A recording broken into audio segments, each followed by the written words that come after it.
My fiancée said, "Tonight I want to go on a date with my ex. Just to put an end to everything." So, I followed her, filmed them in bed, canceled the wedding, sent the footage to everyone, and disappeared without a word. So, when my fiancée looked me in the eye over dinner 2 nights before our wedding rehearsal, and told me she needed to see her ex-boyfriend, I didn't miss the pressure point. "I need closure with Calvin," Autumn said, pushing her pasta around her plate. "Before we get married, it's important to me to properly close that chapter. You know, we'd been together 3 years, engaged for 8 months. The wedding was in 2 days. Rehearsal tomorrow night, and she wanted to see her ex." I sat down my fork, looked at her. "Really?" Looked at her. She wouldn't meet my eyes. "When?" I asked. "Tonight. He's only in town for a few days." She finally glanced up. "I know the timing is weird, but, alright." She blinked. "What?" "Do what you need to do." I watched confusion flicker across her face. She'd been bracing for a fight. Prepared arguments I could see forming behind her eyes, but I didn't give her the satisfaction. "You're okay with this?" she asked carefully. "You're a grown woman, Autumn. If you need closure, go get it." Relief flooded her features. She reached across the table, squeezed my hand. "Thank you for understanding. I love you so much.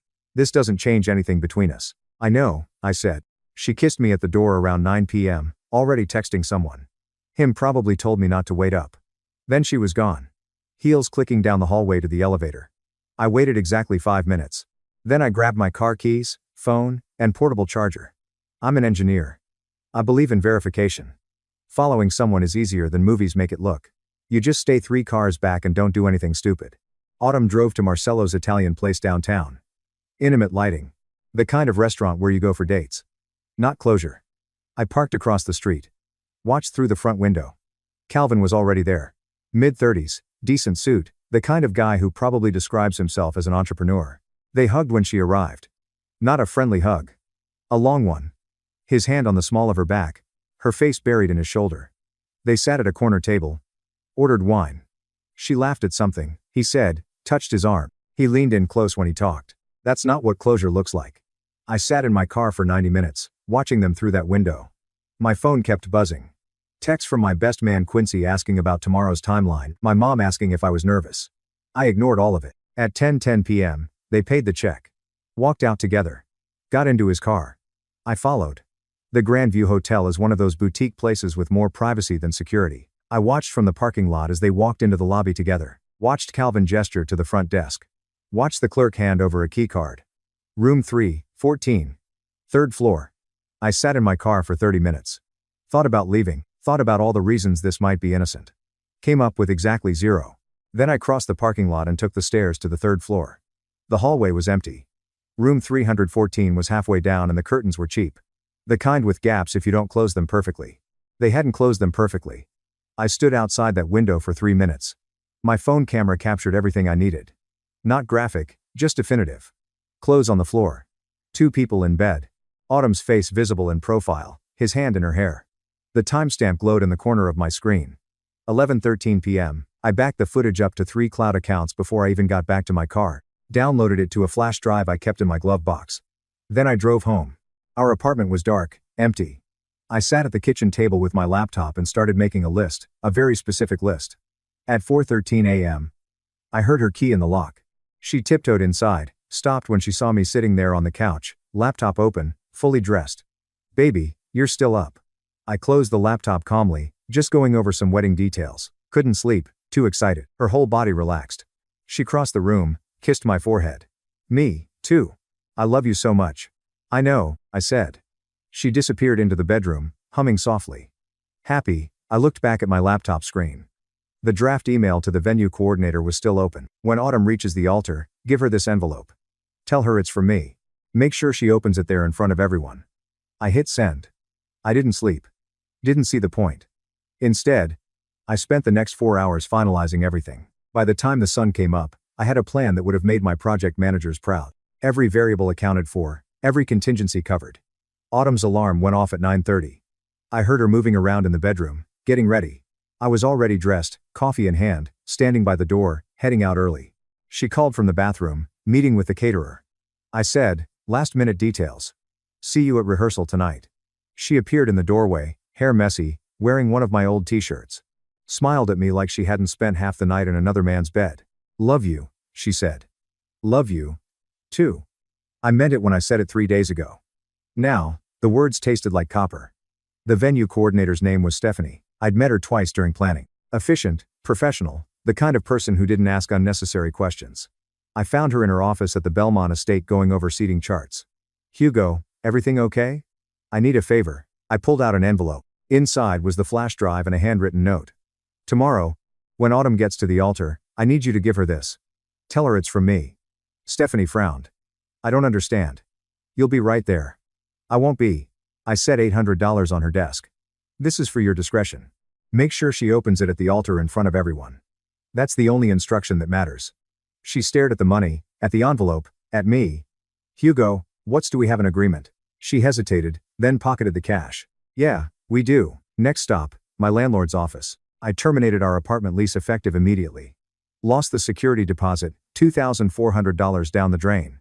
Didn't blink, then the bank. Separated all joint accounts. Transferred Autumn's contributions back to her personal account. Kept mine fair to the cent. No one could say I stole from her.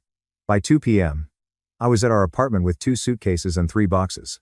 I took clothes, documents, my grandfather's watch, photos of my parents. Left everything else. The furniture could rot for all I cared. I loaded my car, drove to Quincy's place, and parked it in his garage. You're freaking me out, man. Quincy said, watching me unload. What's going on? Trust me, I'll explain after tomorrow. After the wedding, something like that. The rehearsal started at 6 p.m. I arrived early, shook hands with the officiant, helped arrange chairs, acted like a man with nothing on my mind but marrying the woman he loved. My groomsmen showed up. My parents, Autumn's family, everyone milling around, laughing, excited. Autumn arrived at 6:40, fashionably late, wearing a sundress that showed off her tan. She hugged her bridesmaids, kissed her mother's cheek, then spotted me and lit up. There's my groom. She crossed the lawn and wrapped her arms around me. I held her, felt her heart beating against my chest. Nervous, she whispered. Not anymore, I said. We walked through the ceremony down the aisle, exchanged vows, kissed the bride. I stood at the altar during the practice run, looking at Autumn in her sundress, imagining her in white tomorrow. My mother leaned over during a break. You seem calm. I am. Most grooms are nervous the day before. I know exactly what I'm doing, Mom. She smiled, squeezed my hand. If she noticed something off in my voice. She didn't say. After the rehearsal dinner, overpriced Italian at Marcello's. Ironically, Autumn pulled me aside in the parking lot. So, tradition says we shouldn't see each other tonight, she said, playing with my tie. I'm staying at my sister's place. Bad luck to see the bride before the wedding. Right, tradition? She wasn't staying at her sister's. I knew exactly where she was going. Who she'd be with. See you at the altar, she said, kissing me one last time. Yeah, I said. See you there. I watched her drive away. Checked my phone. The venue coordinator had confirmed receipt of the envelope. My landlord had emailed the lease termination paperwork. My new phone burner prepaid was charging in my car. I went back to the apartment one final time, took my grandfather's watch off the nightstand, left my key on the kitchen counter next to a half-empty bottle of wine from our anniversary. Then I got a hotel room across town and texted Quincy for my new number. Tomorrow, no matter what happens. Don't ask questions. Just trust me. He replied immediately, dude, what the hell? I didn't respond. Just turned off my old phone and threw it in the nightstand drawer. My alarm went off at 6:30 a.m. Wedding day. I showered, shaved, put on my suit, drove to the Belmont estate, and arrived at 8 a.m., 3 hours before the ceremony. Quincy and my brother Felix were already there, looking confused. Why are we here so early? Felix asked. I pulled them both aside away from the setup crew arranging flowers. In about 3 hours, everything is going to blow up, I said quietly. I need you both to trust me and not interfere. Can you do that? Quincy's face went serious. Hugo, what did you do? Nothing yet. I handed Felix a sealed letter. If anything happens to me or I disappear, give this to Mom and Dad. It explains everything. You're scaring me, Felix said. Good. That means you're paying attention. By 11 a.m., guests started arriving. I watched from the groom's suite window as cars pulled up. Aunts and uncles, college friends, co-workers, 120 people who thought they were here for a wedding. My phone buzzed. Quincy Autumn just texted the group chat. She's running late. Hair and makeup took longer than expected. I smiled. She wasn't at hair and makeup. I'd checked her location on Find My Friends at 7 a.m.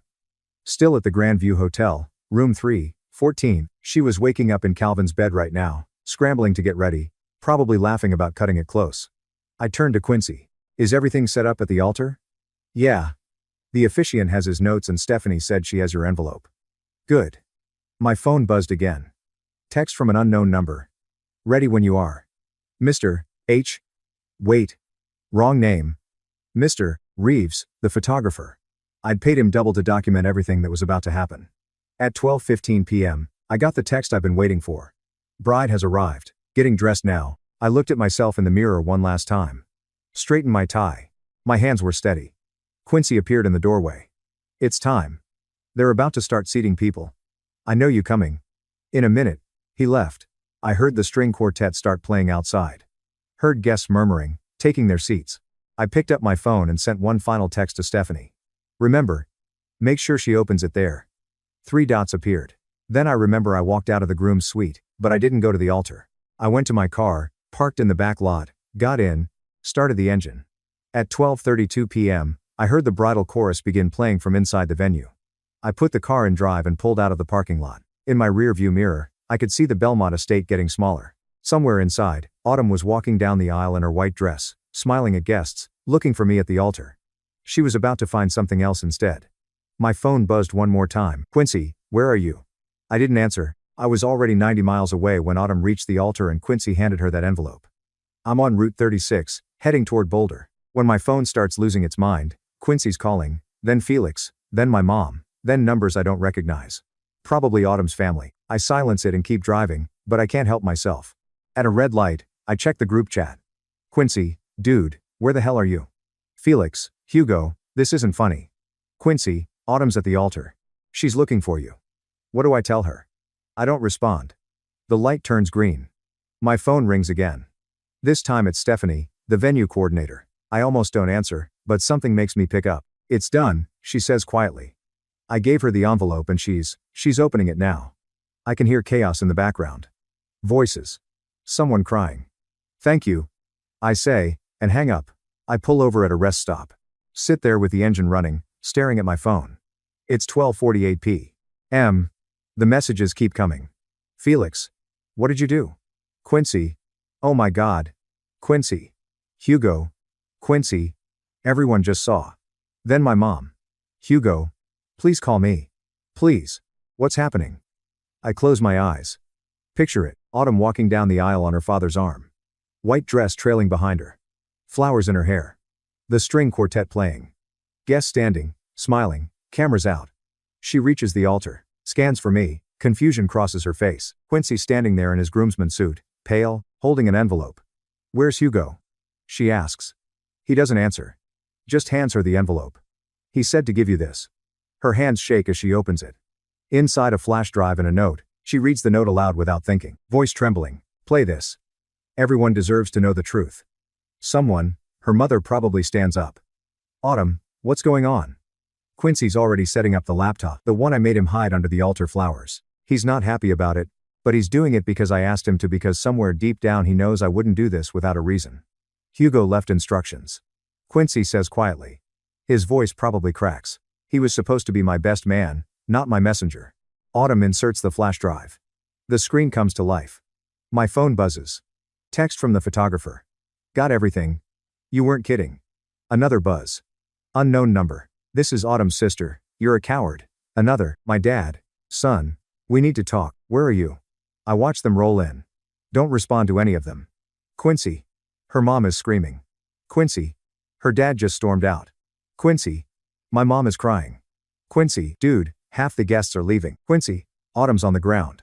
Quincy. She keeps asking where you are. I put the phone face down on the passenger seat. Stare out at the highway. The video was 90 seconds long. Timestamp visible. Location visible. Faces visible. No room for doubt. No room for excuses. Just the truth. Playing on loop in front of 120 people. My phone rings. I look at the screen. It's Autumn. I don't know how she got this number. Must have gotten it from Quincy or Felix. It rings and rings and rings. I let it go to voicemail immediately. She calls again. I silence it. A text comes through. Please. Where are you? I can explain. Then another, it wasn't what it looked like. Then Hugo, please. Then I love you. Then please don't do this. 15 messages in 2 minutes. I block the number. Another call comes in. Her sister's phone. Block her mother. Block someone else. Block. My phone is vibrating nonstop. I turn it off completely and throw it in the glove box. The silence is immediate. Absolute. I sit there at the rest stop for 20 minutes watching trucks roll by on the highway. Then I restart the car and get back on the road. I stop for gas outside of Longmont. It's 2:36 p.m. I turn my phone back on just to check if the world has ended. 43 missed calls. 68 texts. I scroll through them. Don't read most, but one catches my eye. Quincy, the venue is empty. Everyone left. Autumn's still here, just sitting in her dress at the altar. Won't move. Won't talk. Her dad had to be held back from punching me because I gave her the envelope. Your parents left without saying anything. I don't know what to tell people. Another from Quincy. She asked me to tell her where you are. I told her, you're gone. New city, new number, new life. She didn't believe me. And one more. She found the second note in the envelope. The goodbye letter. She's reading it now. I closed my messages. In the envelope, underneath the flash drive, I'd included a handwritten note. You wanted closure with him. I'm giving you closure with me. The wedding is canceled. The vendors are paid. The apartment lease is broken. My phone number is disconnected. Don't look for me, you won't find me. This is goodbye. Autumn. Cold. Final. Unforgettable. Hugo. I imagine her reading those words in her wedding dress. Mascara running. Guests gone. Venue empty except for the mess of abandoned flowers and half-eaten appetizers. My phone buzzes one more time. Felix. Mom wants to know if you're safe. I type back. I'm safe. I'll call in a few days. Tell her I'm sorry she had to see that, but it was necessary. 3 dots appear. Then what she did was screwed up. But this man, this was nuclear. She earned it. I type. No response. I turn the phone off again. By the time I reach Boulder, it's almost 5 p.m. I check into a hotel. Nothing fancy. Just somewhere to sleep. The clerk makes small talk. In town for business. Fresh start. I say, well, welcome to Colorado. I take my key card and head to room 237. Drop my bag, sit on the bed. My hands are steady. My breathing is even. I'm not angry. I'm not sad. I'm just done. Somewhere back in that city, Autumn is probably still trying to call me. Still trying to explain. Still trying to convince someone, anyone, that it wasn't what it looked like. But 120 people saw what it looked like. And what it looked like was the truth. I lie back on the hotel bed and close my eyes. Tomorrow, I'll start looking for apartments. Start my new job in 2 weeks. Start building a life that doesn't have her in it. But tonight, I sleep like the dead. When I wake up, it's 9:13 a.m., the next day. I slept 14 hours straight. I turn on my phone. 217 notifications. I delete them all without reading. Then I open my email. One message from Quincy sent at 3 a.m. She's been calling everyone. Your parents, your coworkers, mutual friends, trying to find you. Trying to get someone to tell her where you went. No one knows. Or if they do, they're not saying. Your mom told her to stop calling. Your dad said if she contacts them again, they'll file harassment charges. She's completely unraveling. Man, her family took her home. I heard her sister had to physically drag her out of the venue because she refused to leave. She kept saying you'd come back, that you were just upset and needed space. She doesn't get it yet. You're really gone. I close the email, open Google Maps, type in apartments for rent, Boulder, Colorado. I find an apartment by noon. 1 bedroom in North Boulder, Mountain View, month-to-month lease. The landlord doesn't ask questions when I pay 3 months upfront in cash. Moving from out of state? She asks. Handing me keys. Something like that. I spend the afternoon at IKEA, buy a bed, a couch, basic kitchen stuff. The kid helping me load the truck asks if I need help assembling everything. I'm an engineer, I say. I'll figure it out. By 6 p.m., I have a bed frame and a mattress. It's enough. I order pizza and sit on my empty living room floor eating from the box. My new phone buzzes. Text from Quincy on the new number I gave only him and Felix. Quincy, she showed up at your office today. Security had to escort her out. She was crying, asking where you transferred to. They wouldn't tell her. I don't respond. Another text. Your mom called me. Asked if you're really okay. I told her. Yeah. She said she's not mad at you. Just sad. It came to this. I set the phone down. Stare at the empty walls. My mom's not mad. That's something. Day 2 in Boulder. I get my new driver's license. Update my address with the bank. Register my car. I'm erasing myself systematically. The same way you demo a building. Support structures first, then everything else. My phone buzzes while I'm at the DMV. Felix, Autumn's dad, came by the house looking for you. Dad told him you don't live here and to leave. He tried to push past. Dad called the cops. They escorted him off the property. It's getting ugly. Felix also Autumn posted something on social media. Some long thing about mistakes and not getting the full story and asking people to give her grace. Mom said half our relatives commented telling her to take it down. She did after an hour. I almost feel bad. Almost. Then I remember her face when she kissed me goodbye before going to Calvin's hotel. The way she hummed in the shower the next morning, happy, satisfied. The feeling passes. Day 3. I start organizing my new place. Hang pictures, stock the fridge, buy a coffee maker. Quincy calls. I answer. Man, you need to know what's happening. He says without preamble. I don't. Actually, her family is imploding. Her dad's not speaking to her. Her mom canceled their church membership because she's too embarrassed to show her face. Her sister, you remember Whitney? She told Autumn she's disappointed beyond words and hasn't answered her calls in 2 days. I'm assembling a bookshelf. The Allen wrench slips and I nearly strip a screw. That's not my problem, I say. Calvin ghosted her. I pause. What? She tried calling him after everything went down. Blocked on everything. Guy wanted an affair, not the aftermath. She's completely alone now. Good, I think, but I don't say it out loud. How do you know all this? I ask Whitney. She's pissed at Autumn, but feels bad for her. Been updating me. I think she's hoping I'll tell you and you'll I don't know. Reach out or something. I won't. Yeah, I told her that. Silence on the line. You doing okay? Quincy asks quietly. I'm fine. You don't sound fine. I'm eating, sleeping, working out. I'm functional. That's more than fine, Hugo. I got to go. Talk later. I hang up. The bookshelf goes together in 20 minutes. I stand back and look at it, perfectly level. No wobble. Some things are just about following instructions. Day 4.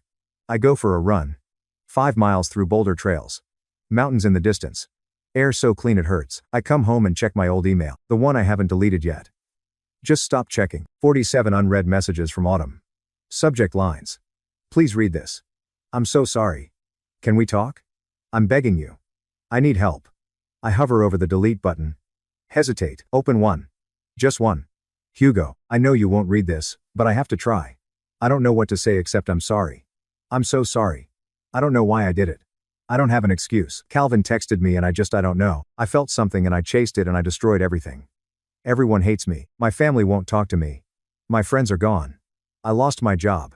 I couldn't focus. Couldn't stop crying. They put me on leave, but we both know I'm fired. I'm not asking you to forgive me. I'm not asking for another chance. I just need you to know that I know what I did. I know I threw away the best thing in my life for one stupid night with someone who doesn't even care about me. I'm getting help. Therapy. I'm trying to understand why I sabotaged good things. Why I wasn't enough for myself. I hope you're okay. I hope you find someone who deserves you because I never did. I read it twice. Then I delete it. Delete all 47 without opening the rest. She's right about one thing. She never did deserve me. Day 6. I'm at the grocery store when I see a couple arguing in the parking lot. The woman is crying. The guy is yelling.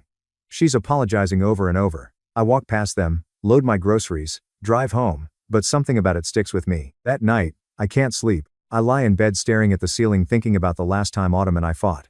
Really fought. It was 8 months ago about wedding colors. She wanted emerald green. I wanted navy blue. We compromised on forest green. Such stupid small things. And underneath it all, she was already texting Calvin. Already planning her closure visit. Already preparing to blow up our lives. My phone buzzes on the nightstand. Felix, package came for you today. Forwarded it to your new address. Should arrive tomorrow. I frown. I'm not expecting anything. Day 7. The package arrives at 2 p.m. I'm not sure what I'm expecting when I open it. Maybe something from my parents or work documents from my old job. Instead, it's everything I left behind. My engagement ring, the one Autumn dropped at the altar, our apartment keys, a printed bank statement showing the joint account closure. Hugo's contributions. $39,329. Autumn's contributions $23,650. Amount returned to Autumn's account $23,650.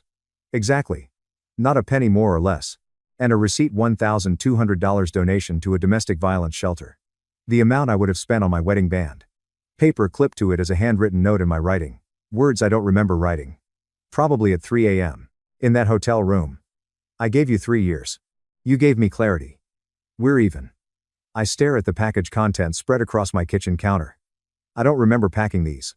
Don't remember writing that note. But I must have. In those frantic hours before the wedding, planning everything. I must have prepared this, too. My phone rings, unknown number.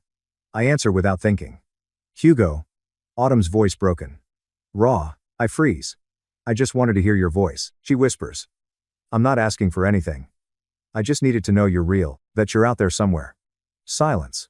I got the package. She continues. Your ring. The keys. The bank statement showing you didn't take a single dollar more than you put in. The donation receipt, the note, more silence. You really thought of everything, didn't you? Her laugh is bitter. Even in destroying me. You were fair. Precise. Perfect. I should hang up. Block the number. End this. But something keeps me on the line. I won't call again, she says quietly. I promise. I just needed you to know that I understand now. You didn't ghost me because you're cruel. You ghosted me because staying would have meant accepting less than you deserved, and you're too smart for that. I hear her take a shaky breath. I hope you find what you're looking for, Hugo. I really do. And I hope she knows how lucky she is. The line goes dead. I stand there with the phone pressed to my ear, listening to the dial tone. Then I see it, a second envelope in the package, one I missed. Small, cream-colored. My name written in Autumn's handwriting. I open it with shaking hands. Inside is a single photograph. It's from our first date 3 years ago. We're at a street fair sharing funnel cake, laughing at something off camera. Her head is on my shoulder. My arm is around her waist. We look happy on the back in fresh ink. I'm sorry I forgot what this felt like. I flip the photo over and over in my hands. Then I walk to the trash can, hover over it. My hand is shaking now. After 30 seconds, I set the photo on the counter. Walk away. Can't do it. Not yet. The photo sits on my counter for 3 days. I walk past it every morning, every night. Don't touch it. Don't throw it away. On day 4, I put it in a drawer. Out of sight, not out of mind, but close enough. I start my new job on a Monday. Senior water systems engineer for the city of Boulder. The team is small, competent, no drama. My supervisor gives me a project, redesigning the municipal reservoir overflow system, and leaves me alone. It's exactly what I need. At lunch, I eat at my desk and check my old email one last time before deleting the account permanently. One new message. Subject line. Final update. I promise, it's from Whitney, Autumn's sister. Hugo. I know you don't want to hear from any of us, but I thought you should know what's happening. Not because I think you'll care, but because you deserve to know the fallout is real. Autumn moved. Left the state, Arizona. I think new job, new city, new life. Or trying to. Anyway, Dad still won't talk to her. Mom sends one-word texts every few days. I told her I need space. I can't look at her without seeing what she did to you, to our family, to herself. She's in therapy 3 times a week. Started medication. I'm not telling you this for sympathy. I'm telling you because she's paying the price and will be for years. The wedding video, it leaked. Not sure how. Maybe someone at the venue, maybe a guest. It's on TikTok now. Reddit, everywhere. Bride gets exposed at altar with millions of views. Comments are brutal. She had to delete all her social media. I don't forgive her, but she's still my sister and watching her unravel has been hard. You did what you had to do. I get it. I'm not mad at you. Take care of yourself, Whitney. I read it twice. The video leaked. I didn't leak it. Didn't need to. But someone did. And now Autumn isn't just dealing with private shame. It's public, permanent, viral. Part of me feels vindicated. Part of me feels nothing. I delete the email. Delete the account. Watch the confirmation message appear. This account has been permanently deleted. Done. Week 3 in Boulder. I join a climbing gym. The instructor's name is Priya. Mid-20s. Structural engineer. Dry sense of humor. She teaches me how to belay properly. Corrects my footwork. Doesn't ask about my life. After the second session, she asks if I want to grab coffee. We sit at a cafe near the gym. She orders an Americano. I get black coffee. You're new to Boulder, she says. Not a question. How'd you know? You have that look like you're still figuring out where things are. Fair. Running from something or running towards something. I consider lying. Decide not to. Bit of both. She nods. Doesn't push. We talk about work, about climbing routes, about how Colorado weather is unpredictable. It's easy, comfortable. When we leave, she says, same time next week. Yeah, I say. I'm in. Week 4. Quincy calls. I got subpoenaed. He says I'm at my apartment assembling a desk. I set down the screwdriver. What? Autumn filed something, civil suit or harassment claim or something? I don't know the details. She's claiming emotional distress, saying you orchestrated a public humiliation campaign. Her lawyer contacted me as a witness. My jaw tightens. She's suing me. Not yet. Her lawyer's fishing, trying to build a case, but dude, She's desperate. She lost everything and she's looking for someone to blame. She can blame herself. I know. I told her lawyer I'm not cooperating. So did Felix. Your parents got contacted too. They told them to F-word off. I exhale slowly. What does she want? Money, probably, or an apology, or for you to admit you went too far so she can feel less guilty. Quincy pauses. Her lawyer asked if I thought what you did was cruel and unusual. What did you say? I said it was cruel and definitely unusual but justified despite everything. I smile. Thanks. Man. She's grasping at straws. No lawyer's taking this case seriously. You didn't do anything illegal. You filmed from public property. You exposed your own cheating fiancé at your own wedding. Courts don't care about hurt feelings. Keep me updated. Will do. How's Boulder? Quiet. Good. You seeing anyone? I think about Priya. Coffee twice. Climbing 3 times. The way she laughs when I overcomplicate a route. Maybe I say Quincy's quiet for a beat. Good. You deserve that. Week 5. I get a certified letter. It's a restraining order filed by me against Autumn. I don't remember filing it. Then I do. Quincy mentioned it weeks ago. Said he and Felix compiled evidence. The 200+ calls. The emails showing up at my old office. Her family showing up at my parents' house. My lawyer must have pushed it through. The order is simple. Autumn cannot contact me directly or indirectly for 12 months. No calls, emails, texts, third-party messages.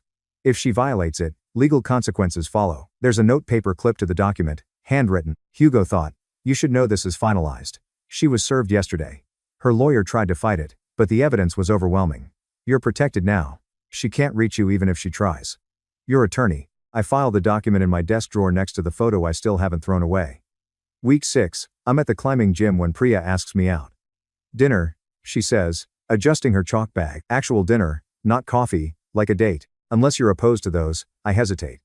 Not because I don't want to, because I'm not sure I'm ready. But then I think, when will I be ready? When Autumn stops haunting me? That might never happen. Yeah, I say, I'd like that. She grins.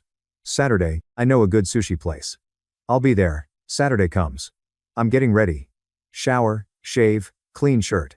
When my phone buzzes, unknown number. Text message, I almost don't open it, but I do. It's a photo. Autumn sitting in what looks like a therapist's office. She's not looking at the camera. Her hair is shorter, face thinner, eyes hollow underneath. A message, I know I'm not supposed to contact you.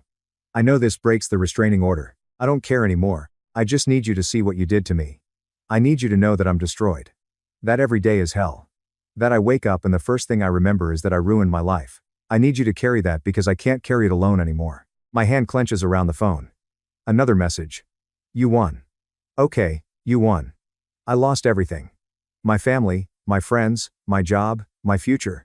I lost you and I deserve it. I know I deserve it. But please, Hugo, please just tell me you feel something. Tell me I wasn't 3 years of your life that you can just erase like I never existed. I stare at the messages. My thumbs hover over the keyboard. I could respond. Could tell her yes, I feel something. Anger, betrayal, relief, grief, all of it tangled together. Could tell her I don't celebrate her suffering, but I don't regret causing it either. Could tell her she's right. She destroyed herself and I just held up the mirror. But I don't. Instead, I screenshot the messages, forward them to my attorney with a note, restraining order violation. Handle it. Then I block the number, delete the screenshots from my phone, and I go to dinner. Priya is waiting outside the restaurant when I arrive. She's wearing a green dress, hair down, smiling. You made it, she says. Yeah. I say, I did. We go inside. Order sake. Talk about everything except my past. Halfway through dinner, my phone buzzes. Text from my attorney. Violation documented. Pursuing contempt charges. She'll face fines, possibly jail time for violating the order. This is the nail in the coffin. I turn my phone face down. Priya notices. Everything okay? Yeah. I say, everything's fine.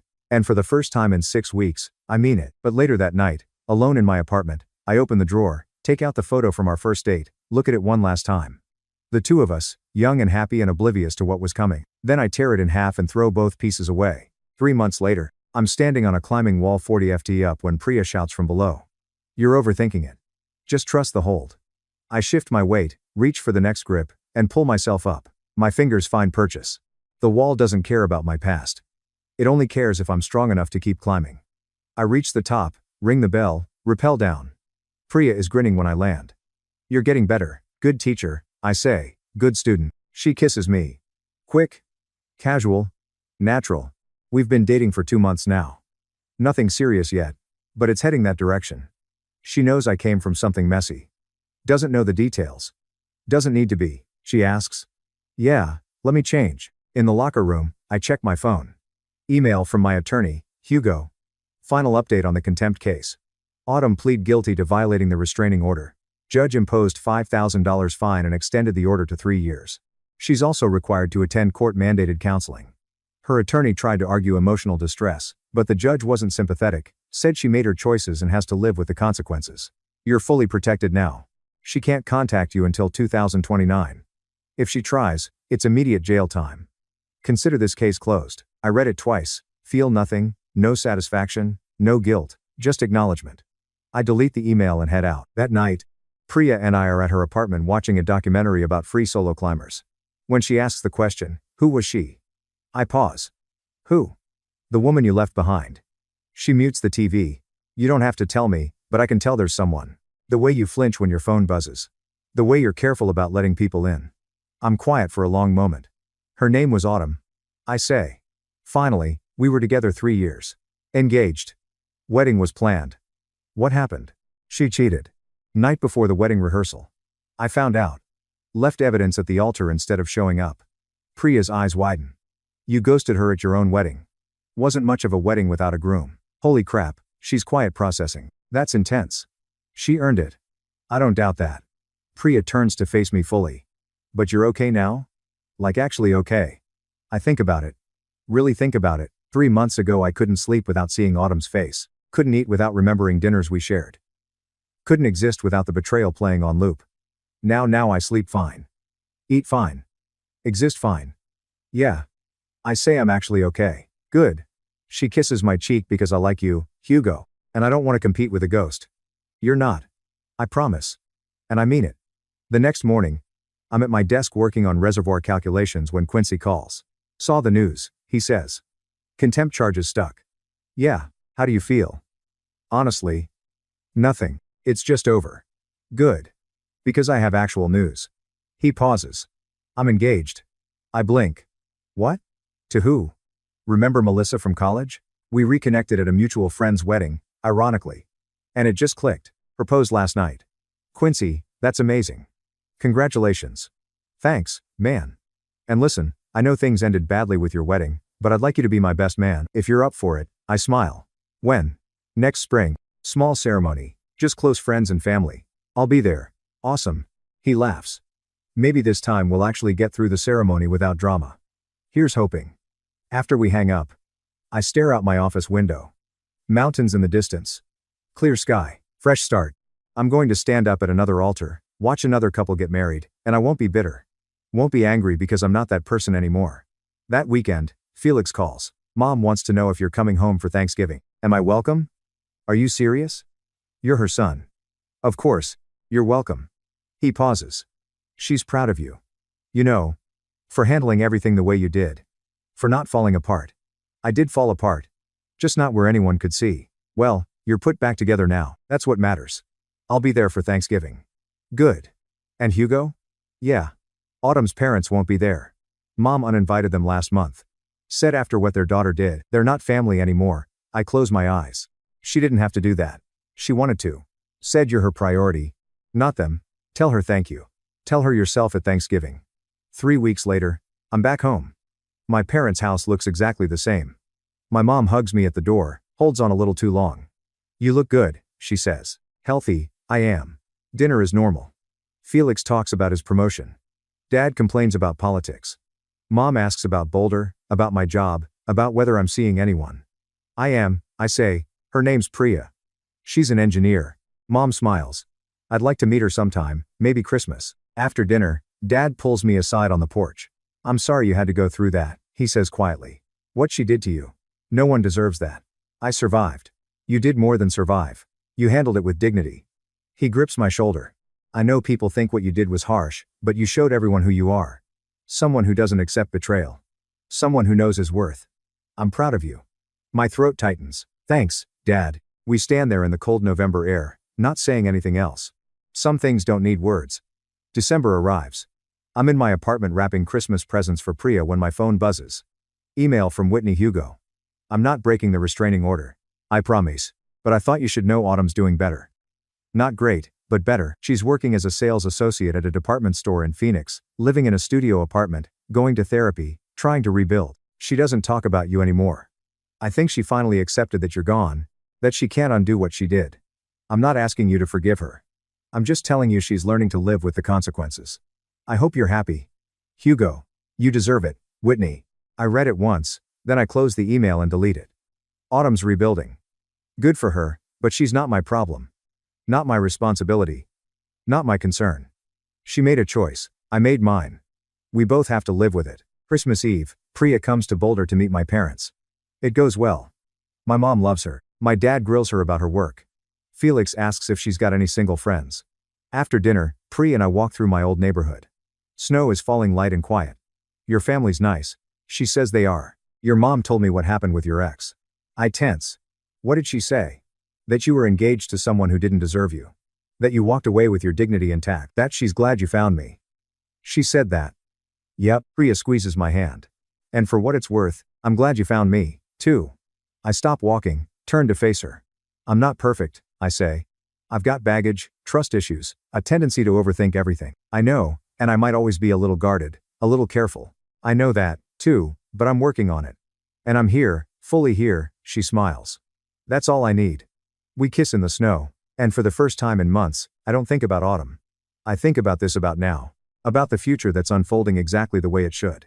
New Year's Eve. I'm back in Boulder alone in my apartment. I sit on my couch with a beer and think about the last 12 months. A year ago, I was planning a wedding, picking out flowers, arguing about seating charts.